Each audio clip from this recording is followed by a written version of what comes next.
Hello बंधुসকল, আজি মই আপোনালোকক কম আপোনাৰ ফটোৰ যিকোনো ফটোৰে আপোনাৰ বেকগ্ৰাউণ্ড কেনেকৈ নোহোৱা কৰিব পাৰিব।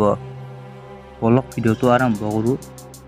প্ৰথমতে আপুনি গুগলক যাব, তাৰপিছত সাৰ্চ বাৰত সাৰ্চ কৰিব বেকগ্ৰাউণ্ড ৰিমুভ, এনেকৈ সাৰ্চ কৰিব।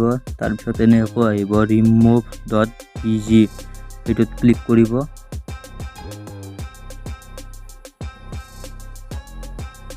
তাৰপিছত এনেকৈ আহিব। এনেকৈ আহিলে আপুনি ইয়াতে আপলোড ইমেজ বুলি আছে, সেইটোত ক্লিক কৰিব।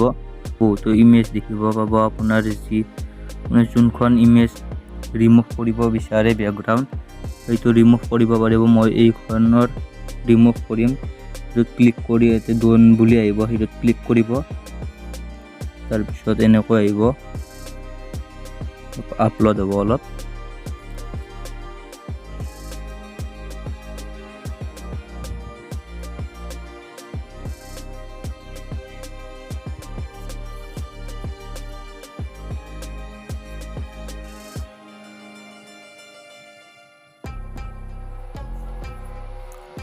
আপলোড কমপ্লিট হোৱাৰ পিছত এনেকৈ আহিব।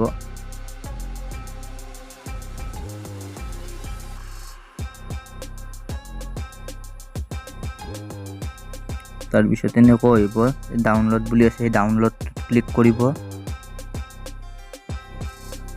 তাৰপিছত আপোনাৰ ফটোখন বেকগ্ৰাউণ্ড ৰিমুভ হৈ গৈছে। তাৰপিছত আপুনি বেক যাব, বেক গৈ ফটোক যাব। তাৰপিছত দেখিছে আপুনি প্ৰথম ফটোটো এই কপি আছিল, তাৰপিছত চাওক এই কপি। এনেকৈ আপুনি বেকগ্ৰাউণ্ড ৰিমুভ কৰিব পাৰিব। আজিৰ ভিডিঅ'টো এইখিনি আছিল। যদি এই ভিডিঅ'টো ভাল লাগিছে লাইক কৰিব, কমেণ্ট কৰিব আৰু ছাবস্ক্ৰাইব কৰিবলৈ একদমেই নাপাহৰিব।